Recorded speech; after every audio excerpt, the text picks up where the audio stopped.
So here we are. This is the second lecture in Chapter 10. Chapter 10 is on international trade.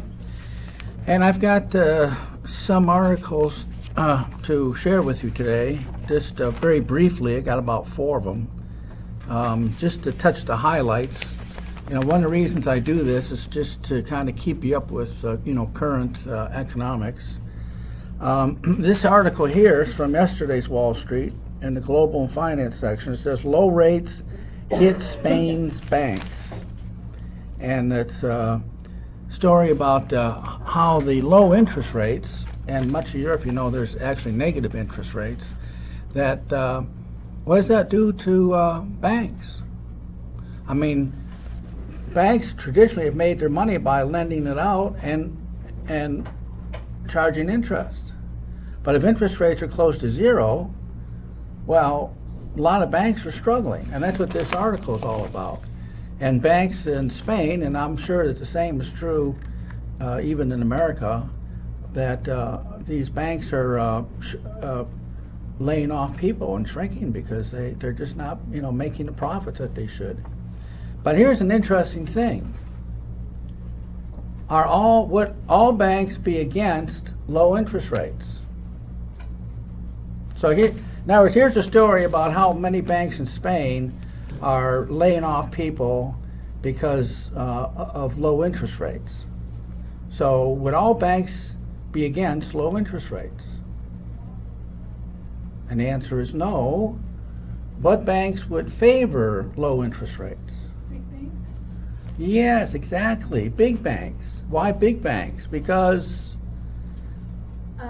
they can drive the little banks out of business and therefore lessen competition in the market.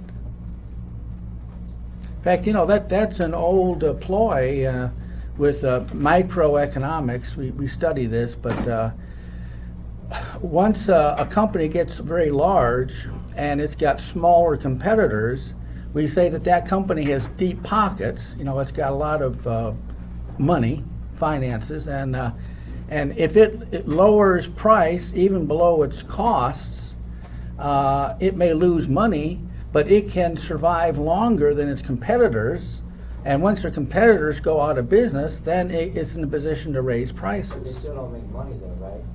Well, this is not exactly the same thing as that, because here it's really not it's the Federal Reserve that's taking action to lower interest rates. But by the way, it just so happens that this is leading to a shrink. And I did read an article on this where it actually gave statistics where many smaller banks are actually going out of business.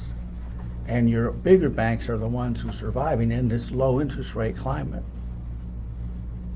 Okay. You think that's intentional? Oh boy. Is that intentional? Well, that would be an opinion. I don't know. I couldn't say yes or no. I would say it could be, but I would not want to say. Here's another article in yesterday's Wall Street. As trade drops, ports lose steam. Pain is increasing among the world's biggest ports, from Shanghai to Hamburg, amid weaker growth in global trade and an end to the global commodities boom. So we've talked about this before. I've talked about the Baltic Dry Index and how that measures international trade. It measures the cargo shipping around the world, and the index is very close to zero. So in other words, international shipping is almost to a standstill. And that's what this says here. As trade drops, ports lose steam. And so that's something that's simply happening around the world. Here's another article. British expats weigh Euro exit. European Union exit. EU is for European Union. And very shortly, England is going to vote to whether they should remain a part of the European Union or leave it. Now, England is one of the few countries that actually kept its own currency. It still uses the pound, unlike most other countries, but it still has ties to the European Union. But it's going to vote here shortly whether to remain tied to this union or not.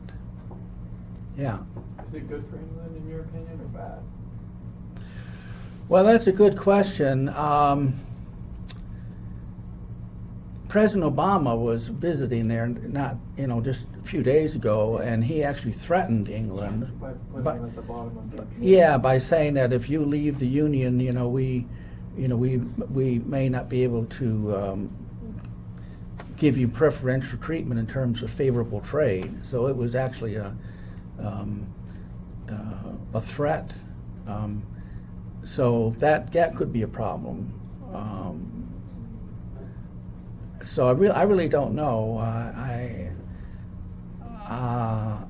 It's more than economics, though. It's got a lot to do with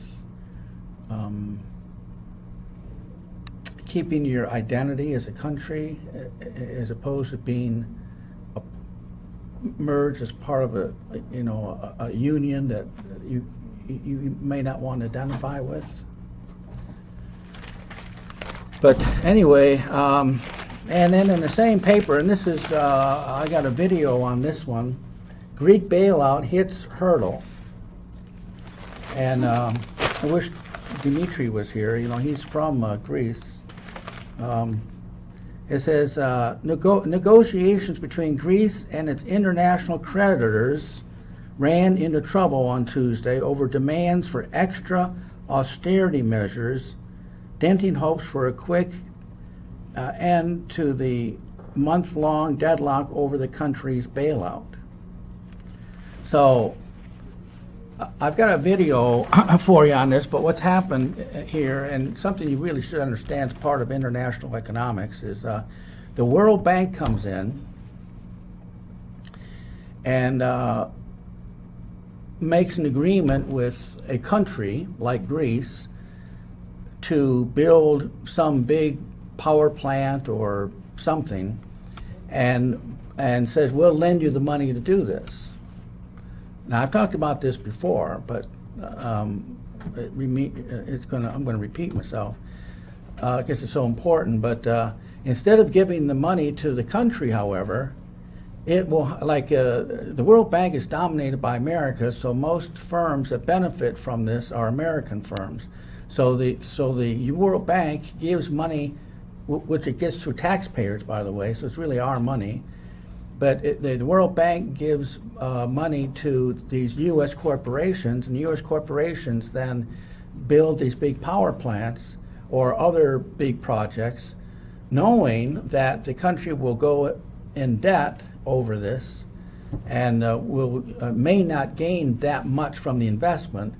But when they can't make the payments on the loan, then the International Monetary Fund comes in and says, well, in lieu of making these payments, maybe we can make some arrangements, like if you give us your mineral rights, for the next 100 years, or certain taxes, will go to pay off your debts, or what this article talks about is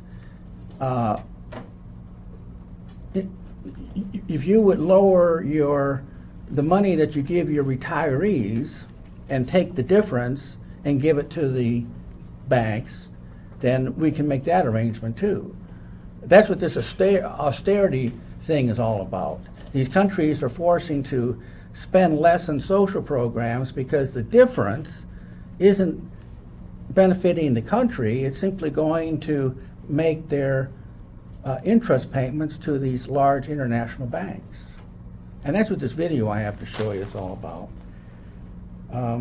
Says, but IMF, see, the World Bank comes in, and then when the country can't make its payments, then the International Monetary Fund gets involved. So the World Bank and the International Monetary Fund are sister organizations. They were brought into existence at the same time. But IMF officials argue across the board cuts make little sense and that the axe should fall where there are still inefficiencies. That means cutting pensions and eliminating income tax exemptions, politically explosive overhauls for most any government.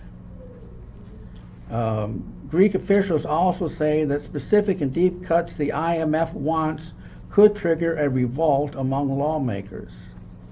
Anyway, I can't read the whole article, but it's it's an interesting article in yesterday's Wall Street. Anyway, this article here is about this very practice, and it's by Dr. Paul Craig Roberts, called Serious Economic Deterioration. And I'm going to just show you the first 5 minutes and 12 seconds of this.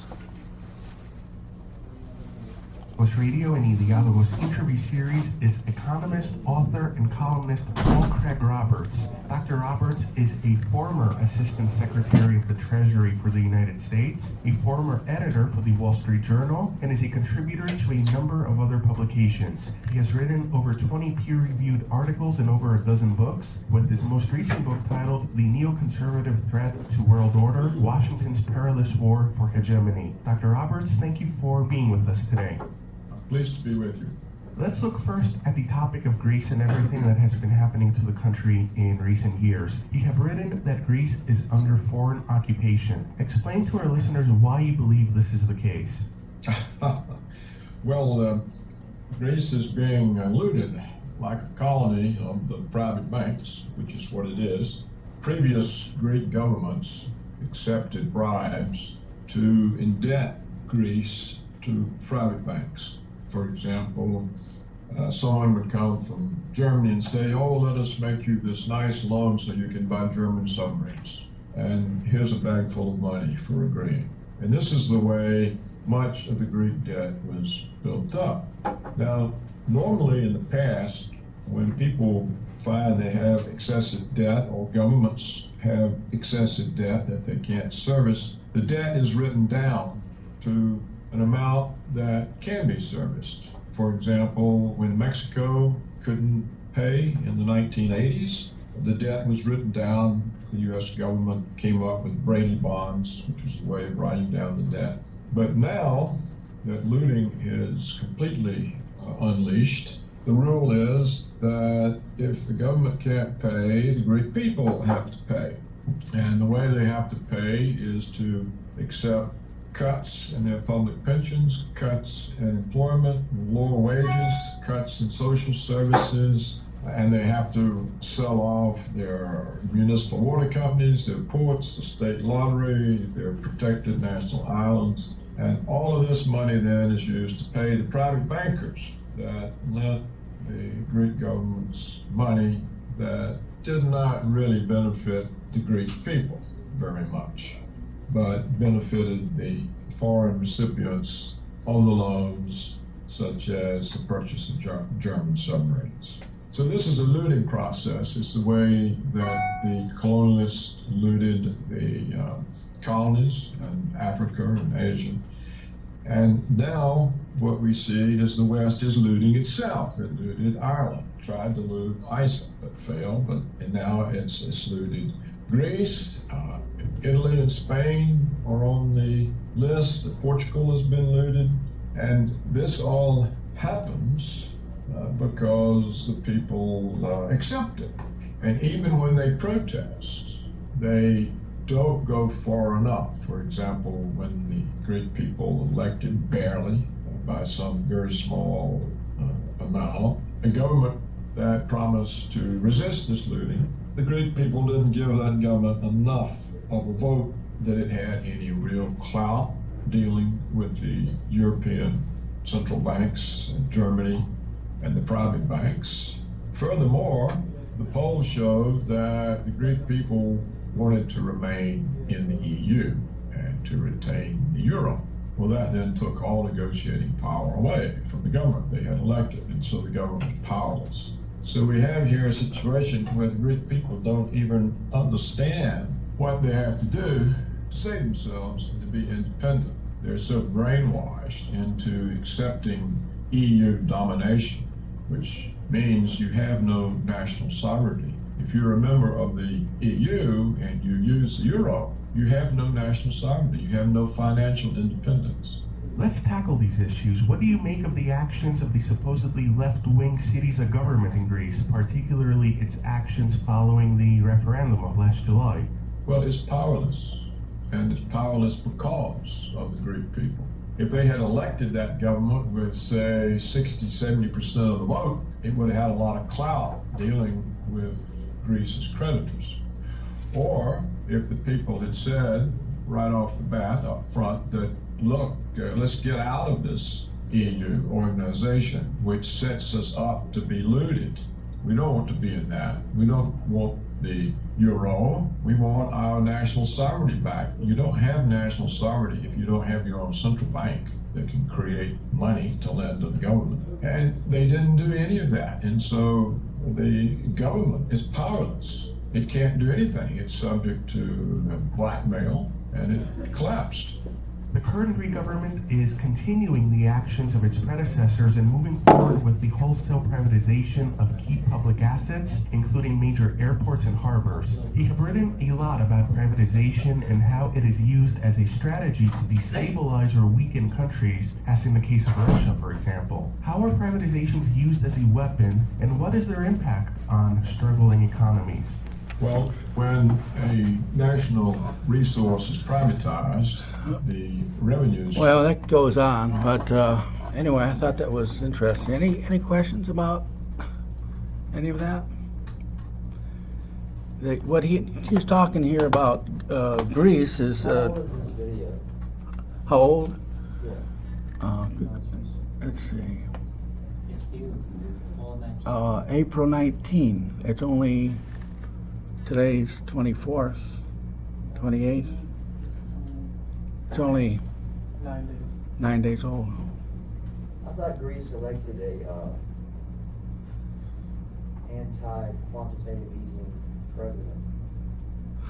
Well, what he was saying is, I mean, I don't know all the details, but what he's saying is that even when a certain government does get elected, if they don't have enough support, then they're not Because in a Germany was having position. problem striking deals with Greece. I think it was like a year ago.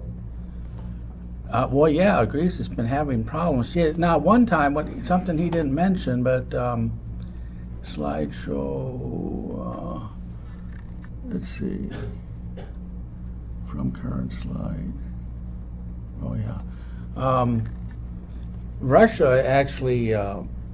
Right, yeah. Came up with a deal for Greece that they would pay off their debts if they would leave the EU, but Greece turned them down, and now I think China, it's really too late. Yeah, China kind of did the same thing. Yeah, and this is why the Asian Infrastructure Investment Bank is significant. See, I mean that the whole. The big reason for this new bank, which I talked about before, it's got, as of today, it's got 60 countries who are members. All of our U.S. allies are members of this new Asian bank, except Japan. But France is a member, England's a member, Spain is a member, Germany's a member, and there's 30 countries that petitioned for acceptance. So by the end of this year, there'll be 90 countries in the world that are part of this Asian Infrastructure Investment Bank. And one of the main purposes of this bank is to counteract the actions of the World Bank and the International Monetary Fund. Now, of course, America will never join the Asian Bank because the whole point to that bank is to be a competitor to replace the World Bank that's dominated by the United States. And the United States has not played the game very fairly. That the United States have used their power influence to benefit the United States to the detriment of other countries. And so other countries said, well, if that's the way you're going to play, we'll just form our own bank, and we don't even need you. And that's what's happened. And almost all the world has joined this new Asian bank. Very interesting. You might find that interesting, right? Yeah. Yeah. Yes. You're from China. Yeah. Yeah. This is particularly of interest to any international students.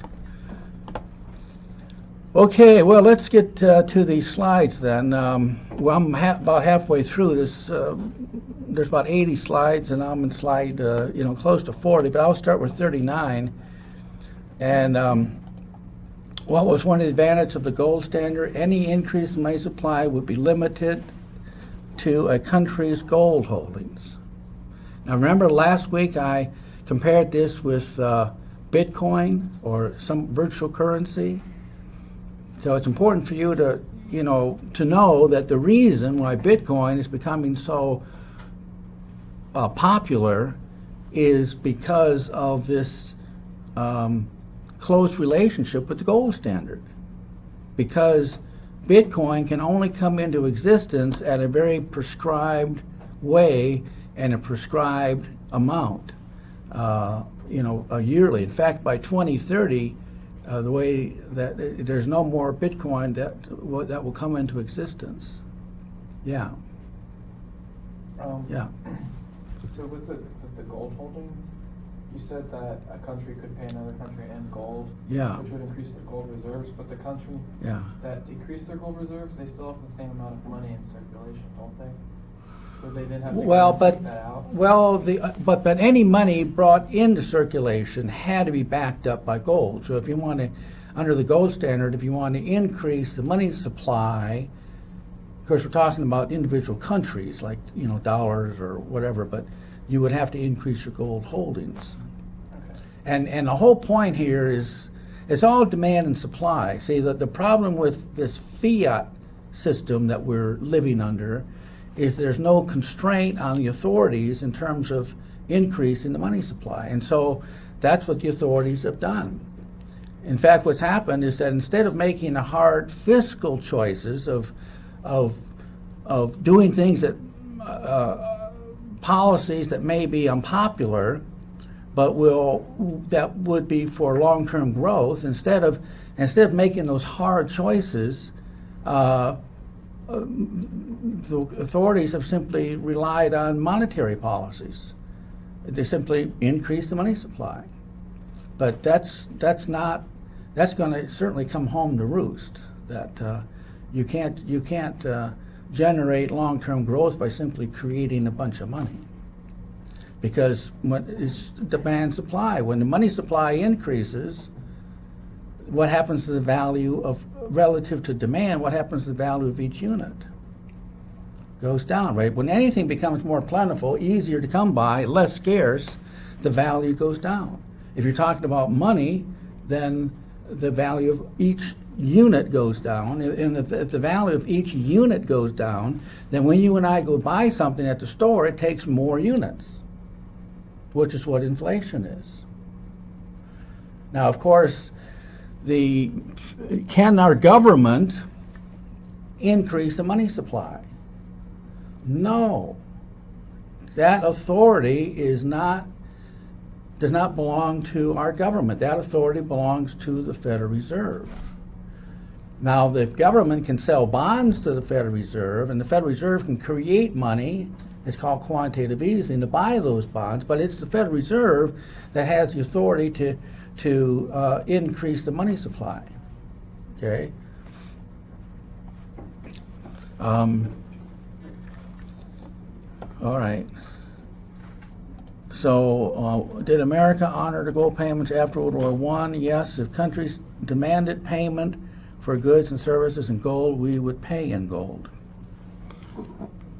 Now, this is before World War One. World War One about 1914. Uh-oh, what did I do? Okay. What happened to this practice of paying in gold? During the Depression of the 1930s, foreigners demanded payment in gold, thus depleting our gold supply. And when did the gold standard end? During World War I, the gold standard collapsed, limiting trading during the 20s and 30s. So there was a system that was tied to gold after the 30s. I think I go into this. Let me see. It must be fixed rate system. What we did in 1944 in Bretton Woods, New Hampshire, is that all of the main big countries got together, and they formed a pegged system, a fixed rate system, where each country would say, well, it takes so much of our currency to equal an ounce of gold. Like America said, well, it'd take $35 to buy an ounce of gold, and the English said it would take so many pounds to buy an ounce of gold, and the Germans said it would take so many marks to buy an ounce of gold. And so this is not a gold standard in terms of the currency being backed up by gold, but it was a system that used gold in order to determine values of different currencies. So like if America say it takes $35 to buy an ounce of gold, and Germany said, it takes so many marks to buy an ounce of gold, well, then we know what the dollar is worth relative to the German mark. Now, of course, this is before the euro, right? So that's why I'm using marks and not euros. This facilitated trade. Well, I'll get to you, Lisa, just a second. This facilitated trade and worked very well until the 1970s. And beginning in about 1970, however, all countries started to experience inflation, but it was not just the inflation, but it was the different rates of inflation that caused so much trouble. So if all these countries now are experiencing different rates of inflation, and some of them are experiencing high rates of inflation, then how can we trade with one another assuming that the values of our currencies are fixed relative to one another?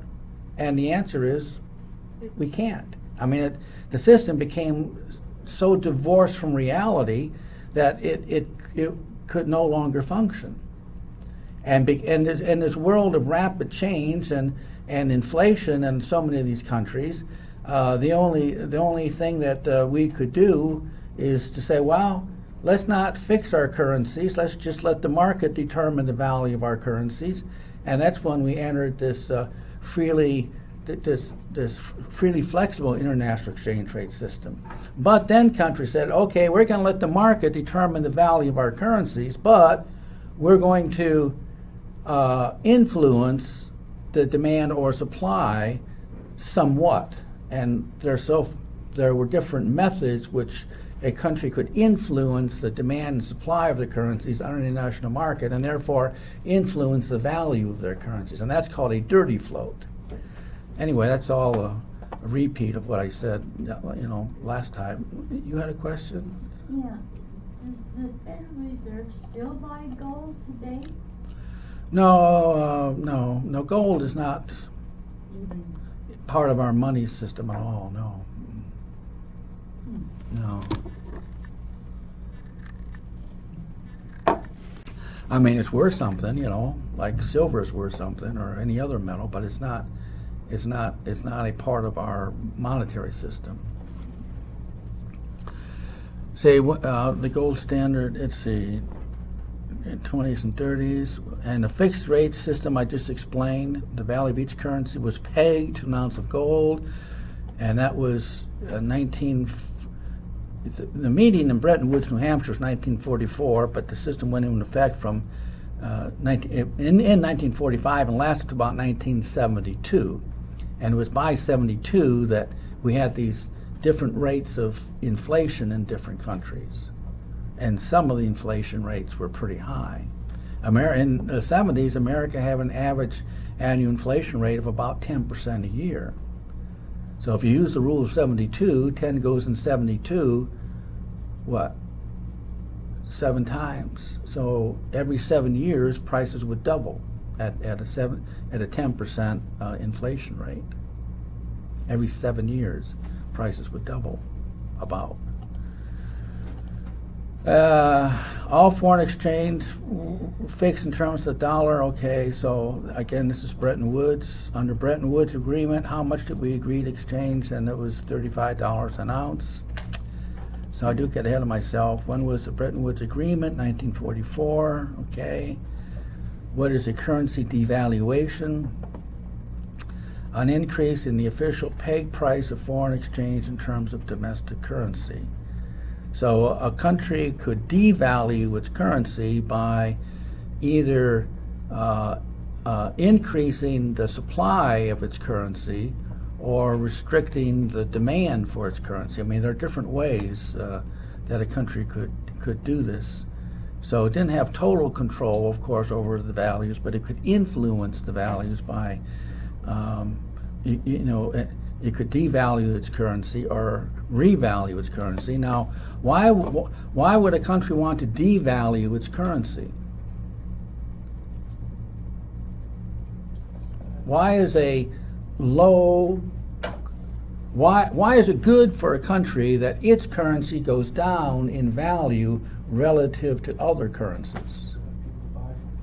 Yeah, exactly. See, when the value, if I'm America and you're all other countries, if the value of the dollar goes down, then you can buy more from America's prices go down, because when you exchange your currency for dollars, you get more dollars because the value of the dollar has gone down relative to your currencies. Or we could say that your currencies are worth more relative to the dollar.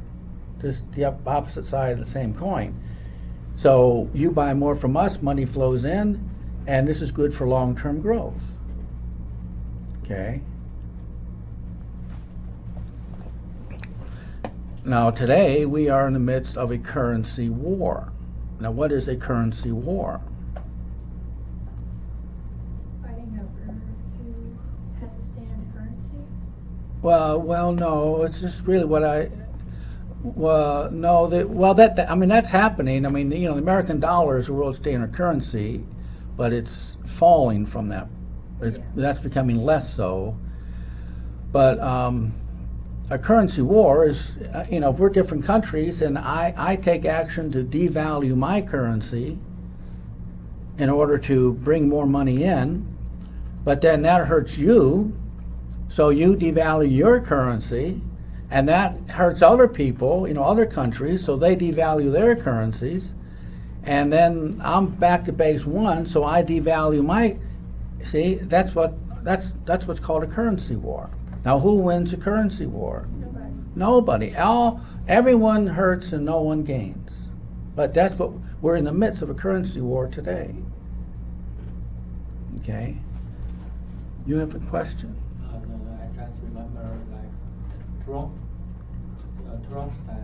said China increased their currency value. Yeah. To like it will steal the American middle classes income. Yeah. Well, see now China. The different currencies in the world have the values they do because of demand and supply, but some countries peg their currency to a major currency, and China pegs the yuan to the American dollar. So if China wants to, China is in a position to easily depreciate the yuan, because it simply declares that, instead of, I don't know what the exchange rate is, but instead of the yuan being this exchange rate, we'll just change the exchange rate so it's worth less relative to the dollar, and that's what they've done. But I don't know how long that's going to last. China is becoming not only a world power, well, it's becoming a major world power economically, and there are changes afoot. Revaluation,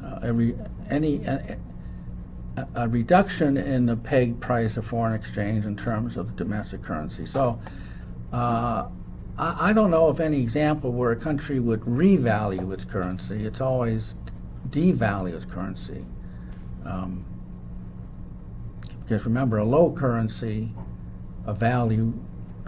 value currency is good for long-term growth.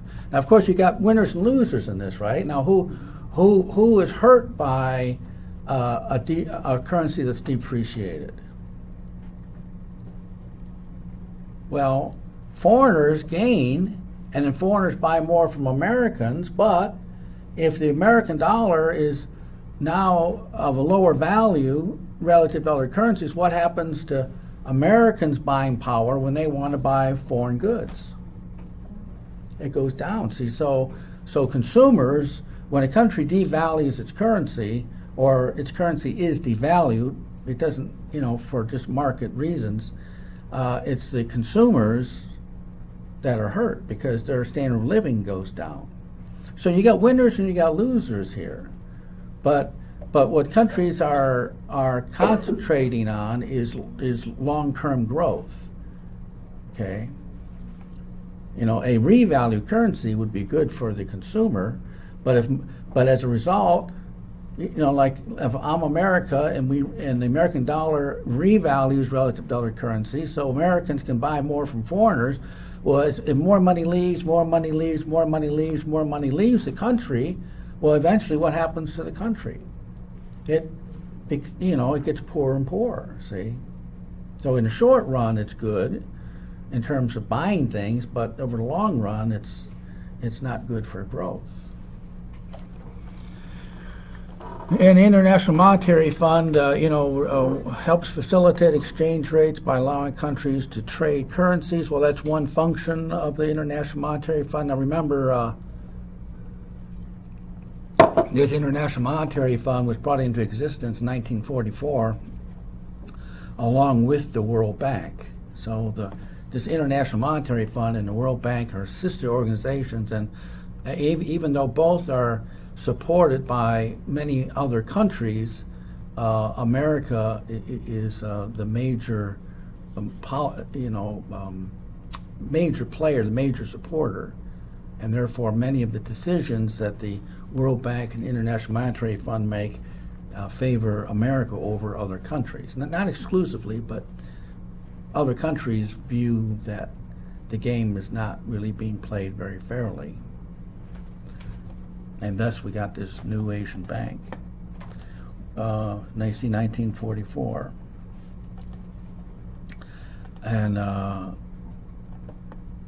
And it can, if the U.S. wants to devalue the dollar, it will borrow dollars from the IMF and buy other currencies around the world.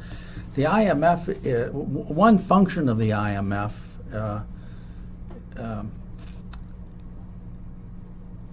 is that different countries support it monetarily, and so if America wanted to devalue its currency, now see, I have to think about this. It's all very logical. If you want to devalue its currency, it could go to the International Monetary Fund and borrow dollars, and then go around the world and exchange those dollars for other currencies. So the dollar becomes more plentiful around the world, and therefore the value goes down. Now, if America wanted to revalue the dollar, it could go to the International Monetary Fund and borrow money, but not in dollars, in other currencies, and then take those other currencies around the world and exchange them for dollars, and therefore now we've got fewer dollars on the world market, and the value therefore goes up, everything else being equal, of course. So that is one function of the International Monetary Fund. The World Bank and the International Monetary Fund are examples of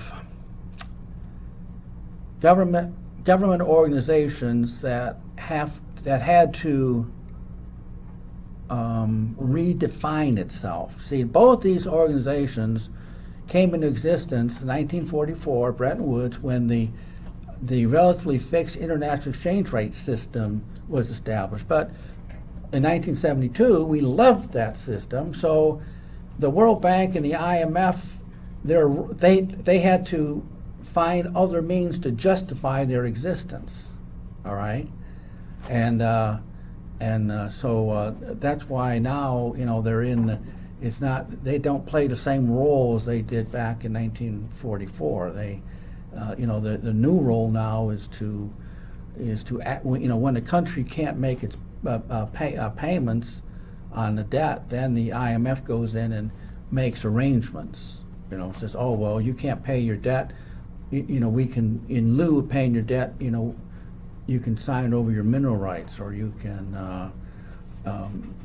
vote a certain way in the United Nations, or things like that. What was the advance of the fixed rate system? Each country knew, okay, its currency worth in relation to, I've talked about this, what happened to the fixed rate system, the inflation of the 70s, I talked about that. Again, it's not just inflation.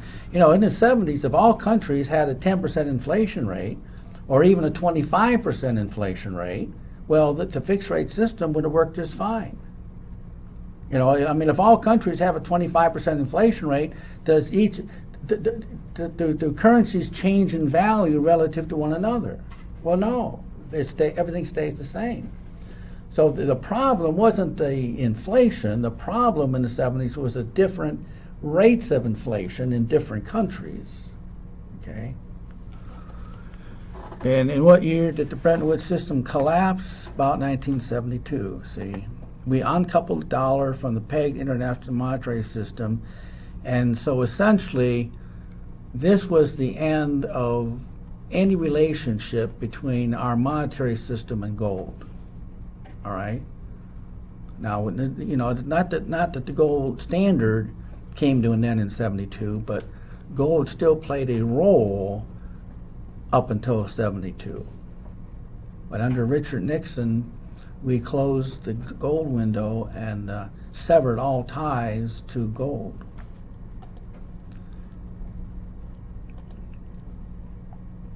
Well, now we're going to get more into trade.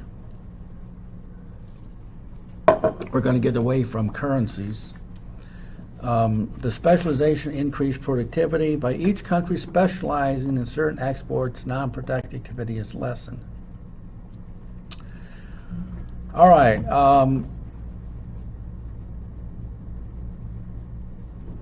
Early in the course, I talked about productivity, and I used Henry Ford as an example. And I talked about how Henry Ford was the first one to establish the assembly line in the automobile business. Now, was Henry Ford the first one to utilize the assembly line? Well, no. If you read Adam Smith's book, The Wealth of Nations, he talks about a pin factory near his hometown of Glasgow, Scotland, that used the assembly line technique to make straight pins. So the assembly line is, this book, The Wealth of Nations, was published in 1776. So this assembly line technique is a very old technique. But Henry Ford was the first one to adopt this into the automobile business. And so instead of manufacturing cars with the skilled craftsman technique, where you might have 2 or 3 skilled men assembling a whole car, he would have a line of workers, and then and the car would, this is the first assembly line, and the chassis of a car would go by, and each man would have a specific task, and he would repeat that task. You see, this is called the division of labor. In fact, that's the Adam Smith's book in 1776, that's the title of his first chapter. It's called Of the Division of Labor. That's the title of the first chapter of this very famous book. And so by dividing up the labor, we eliminated non-productive activity. I'm not going to go into this in great detail, but I got to make a point here. By dividing up the labor, like with the assembly line, we eliminated non-productive activity and therefore increased productivity, meaning that Henry Ford could produce more units per time period at a lower cost. So he could produce more cars at lower costs than his competitors. And then what did he do to increase his profits? He lowered his price. There, when Henry Ford came on the scene, there were already many automobile companies already producing cars, but those cars were mainly produced for the wealthy. But he, through the assembly line and other techniques, he was able to lower his cost, and then he lowered his prices, and therefore he became very profitable because he was the first one that could manufacture a car that the average income person could afford to buy. Well, now I had to say all that to make this point. If you think of Henry Ford and the assembly line and how as we divide up the labor, we increase productivity. If you can picture that assembly line, but instead of workers on that assembly line, if you could picture different countries, we got this big assembly line and we got different countries, all right, on this assembly line. And each country is going to specialize, okay, and therefore we're going to increase productivity by eliminating non-productive activity and for other reasons that we talked about, in this earlier chapter. And that's the point I'm making.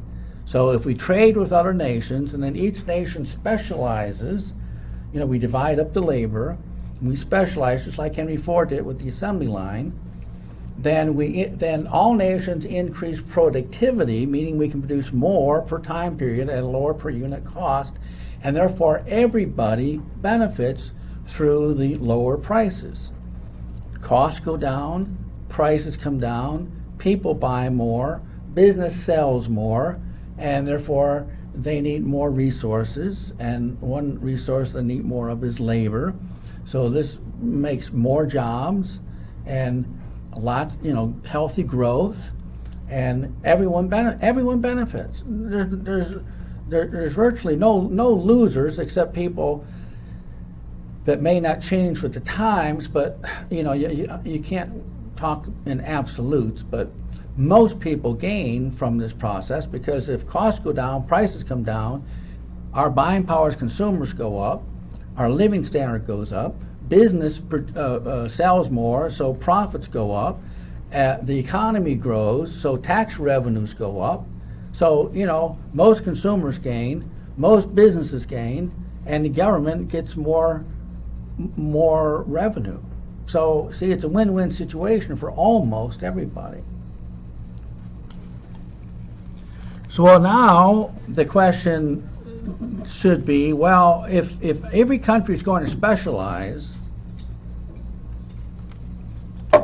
what should they specialize in? And the answer is in those goods and services that it has a comparative advantage. So now you've got to know the difference between absolute advantage and comparative advantage. Now, absolute advantage means that a country can do something better than anyone else. Now, true or false? You don't have to answer this, but it's just easier for me to pose this as a question. True or false?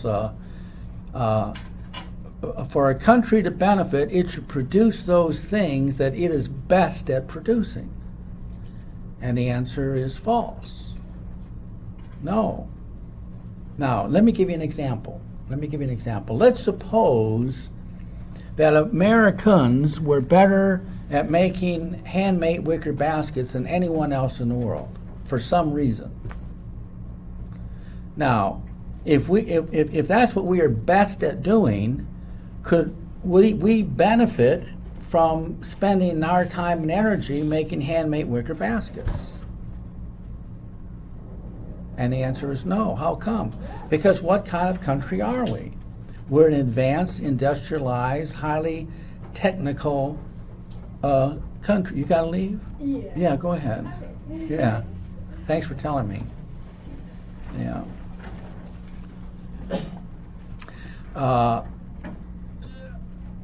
So let me get my train of thought here. If we were to spend our time and energy on making handmade wicker baskets, what is our opportunity cost? Now remember, opportunity cost is that which you give up in the best alternative endeavor. Well, for every hour we'd spend making a handmade wicker basket, that's an hour that's not spent in the high-tech field, right? So which way would we benefit more from? And the high-tech field gives us a better rate of return. Yeah, the high-tech field exactly gives us a higher rate of return than dealing with this handmade wicker basket. So even though we have an absolute advantage in making handmade wicker baskets, I'm supposing, then that doesn't mean that we ought to produce handmade wicker baskets because our opportunity costs are so high. Now what we should do is concentrate on producing those things that we have a low opportunity cost. And by producing those things, we are taking advantage of our comparative advantage. See, in order for countries to prosper, they should produce those things that they have a comparative advantage in, not necessarily an absolute advantage. And a comparative advantage is when a country's producing something that it has low opportunity costs. And it's the same thing for individuals, by the way. I mean, this is just an economist's way of making decisions. You will make wise decisions if you understand the difference between absolute advantage and comparative advantage, and you spend your time and energy with doing those things where your opportunity costs are lower. Okay, it's a way of thinking. It's the economic way of thinking. Anyway, I've talked about this before in the earlier chapter. Remember, I talked about if you have a room that you need painting at your house, should you paint it yourself or hire somebody? Well, that depends on your opportunity cost, right? If you're a professional and you can make $50 an hour, and I'm assuming here that if you hire someone, you might pay them $20 an hour, but in that same hour you could make $50, then would it be a good idea to paint the room yourself? I mean, monetarily. I mean, you may want to paint it yourself, but in terms of dollars and cents, you can hire someone, pay them 20, you make 50, you're ahead 30, and they're ahead 20. See, that's making a decision based on your comparative advantage, even though you may be better at painting a room than anyone else. See, that you may have an absolute advantage in painting the room, but monetarily, that may not be the best choice. Now, again, there may be other reasons, for you to paint your room, but monetarily, if you can make more money during that hour, it's better to make more money, hire someone, and then you're both benefiting. Now, if you're a minimum wage worker and you can only make $10 an hour, and it costs you $20 an hour to hire someone to paint your room, now should you paint yourself or hire somebody?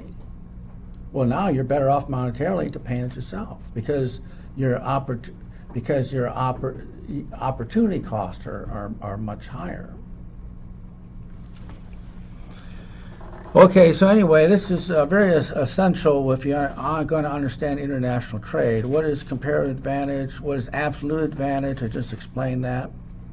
What should a country produce? It should produce those things in which it has a comparative advantage, not necessarily an absolute advantage. And best making wicker baskets. Okay, I just explained that. What is the good enough rule? Well, that's something like if you're going to paint maybe you're better at painting the room than someone else, and you're a professional and you can make $50 an hour and you can pay someone $20 an hour. Well, maybe they can't paint the room as good as you can, but can they do the job good enough? And I call this the good enough rule. All right, I mean, can they do it good enough? I mean, not as good as you, but can they do it good enough? And if they can do it good enough, then it's better to pay them to do it, and you devote your time to something that's more productive. What are the reasons for international specialization? Differences in resources. We're talking about the character of countries around the world, different resources. Economies of scale is a difference in terms of the labor force. Differences in tastes, preferences. I mean, the whole point here is that countries, their political systems are different, their economic systems are different. I mean, all countries are so different, and therefore all countries have something whereby they have a comparative advantage, and that's what they should specialize in. And when will we trade? When the world price is greater than our price, we'll export. If we're producing goods and the world price is more than our price, then it makes sense that we're going to export, that the world's going to buy from us to pay the lower price. But if our price is less than, if the world price is less than our price, then it benefits us to import instead of making it ourselves.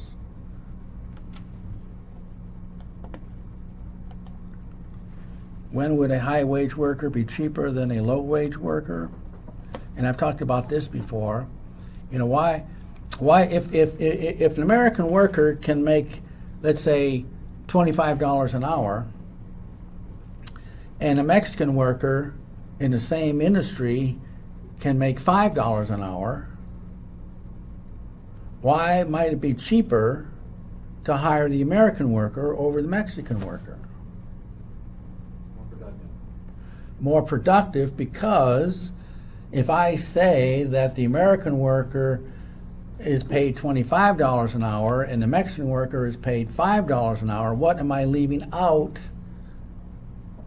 Well, what I'm leaving out is how much each worker can produce, which is exactly what you said. We got inputs and we got outputs. You can't just concentrate on inputs. If let's say you paid an American worker $25, but in an hour that American worker can produce something that has a market value of $100, then for every dollar we pay the American worker, we get back $4. And the higher skills that they acquire, they're allowed to produce. Yeah, there are lots of reasons. The skill of the American worker may be more than the Mexican worker. The infrastructure that the American worker works in terms of our road system and our communication system and things like that may give the American worker an advantage. See, it's not that the American worker may be a better worker. It's because the environment that the American worker works in could make the American worker more productive than the hard-working Mexican worker. You see. So if the Mexican worker, let's say we pay him $5 an hour, but he can only manufacture something in an hour that has a market value of $10, then for every dollar we pay him, we get $2 back. Now, would you rather pay an American worker $25 an hour and for every dollar you pay him, you get $4 back? Or would you rather hire a Mexican worker $5 an hour, but every dollar you pay him, you only get $2 back? I mean, what's a better deal? 1 to 4 or 1 to 2? Well, see, the American worker is less expensive, even though he's making 5 times more than the Mexican worker. So because the American worker may be more productive because of the environment, meaning, maybe the machines he has to work with makes him more productive. what American companies would benefit from going to a foreign country to take advantage of the lower foreign wages. Companies that are producing something that is very labor intensive. Okay? But if a company is producing something that is very capital intensive, meaning, that there's a lot of technology and a lot of machines being used, then the American company may be better staying at home and paying the higher wages than going to a foreign country to pay the lower wages. And that's why the textile business, for example, has gone into foreign countries. Most of our clothes are made in Bangladesh. If you look at the labels, you'll see that most of them, they're different companies. All the major clothing companies have their clothes made in Bangladesh because the seamstresses there are very good. They work long hours, and they are now making about $30 a month. What capital intensive companies are you talking about? Well, any company, high-tech company, a high-tech, any company that could take advantage of America's development, in terms of technology or capital goods. So it really depends on, you have to be specific, in terms of, is it better for this company to stay here or go abroad? But generally speaking, companies that produce something that's very labor intensive, like textiles, are better off going to a foreign country like Bangladesh to take advantage of those low foreign wages. But companies that are producing something that's very capital intensive, that requires a lot of technology and machines, are sometimes better off staying in America. Now, there are other countries that are more advanced than we are in terms of capital. So, it depends what country you're talking about. But what I'm talking about here is just, I'm trying to dispel the idea that all companies could gain from the low foreign wages. That's not true. Some could gain and some not. That's really my point. All right, we got to rush through this. What makes one worker more productive than another? Okay, infrastructure, capital, meaning machines and tools, education level, skills, attitude. All these things could make a difference. Why have trade restrictions? There are good and bad reasons for trade restrictions. How do we restrict trade? Tariffs, meaning a foreigner has to pay money to import something. Import quotas, we limit the number of units that are imported from a foreign source. That's called a quota. Export subsidies, we can subsidize American company if they export more. Licensing agreements as a way of restricting trade in terms of, like there are, we can say, well, in order to import, you have to get a license. In order to get a license, you have to abide by these regulations. And so we can write these licensing agreements in any way we want for the purpose of restricting imports if we want. And on reasonable standards, we can just raise our standards on our, there are cars that's manufactured in other countries like Japan that cannot be imported in the United States because it doesn't meet our standards. So we can change those standards any way we want to discourage imports. So it's a way of restricting trade.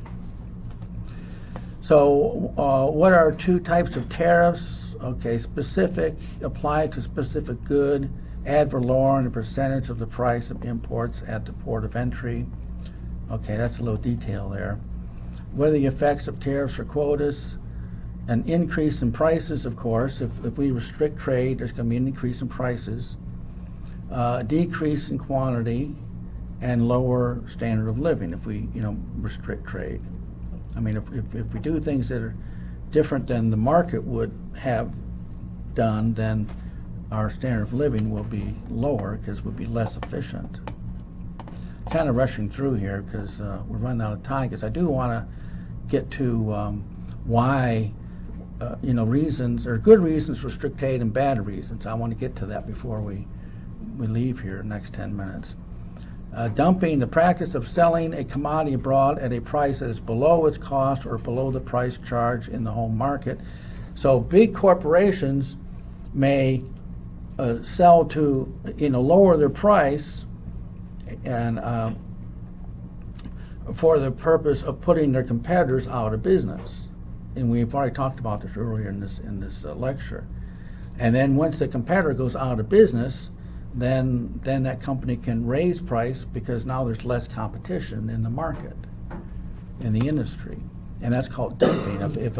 If a foreign country specifically lowers its price, when it exports to another country for the purpose of driving the domestic producer out of business, then that is called dumping. And that would be a justification for a trade restriction. If other countries are practicing dumping, then is it a good idea for us to restrict that import to raise the price, perhaps back to where the market would have set it in the first place? And the answer is, well, yeah, that's a justification for trade restriction. What are 3 types of dumping? Well, I'm not going to get into this. What are arguments for tariffs? Now, here's what I want to get into. This is critical. National defense argument. Take Israel, for example. You've got a small country that's surrounded by enemies. Maybe Israel doesn't have a comparative advantage in manufacturing war material. Like tanks or planes or guns. It may not have a comparative advantage, but would it be a good idea to restrict the imports of these things in order to foster the production at home, even though it doesn't make sense economically? If Israel imported everything it needed for war, then what could its adversaries do during times of war? They could simply restrict the imports, and the country like Israel would be limited to how long it could wage war. See, it's good for a country to be self-sufficient in those things that it would need during wartime, even though it may not have a comparative advantage in these things. So that's a national defense argument, which makes sense. Protect infant industries. Maybe a country's got an industry that's just growing. But they're foreigner companies that have been in business for a long time. So we call that an infant industry. It's a young industry trying to establish itself, but it can't really get a foothold because of its big foreign competitor, which can experience economies of scale and can, in better increases in productivity and can, outperform the infant industry. So it's a good idea for us to put tariffs against those products to help the infant industry until they get established, and then we could lift the protection. And for some countries, that's a valid argument. Okay, that's a valid argument. Protect predatory dumping. Okay, I've already talked about this. Maybe the dumping is occurring, so maybe that's a validation of restriction of imports. Now, reduce unemployment. This is the worst argument of all. If we put tariffs and quotas against foreign products for the sole purpose of stimulating domestic employment, it never works that way.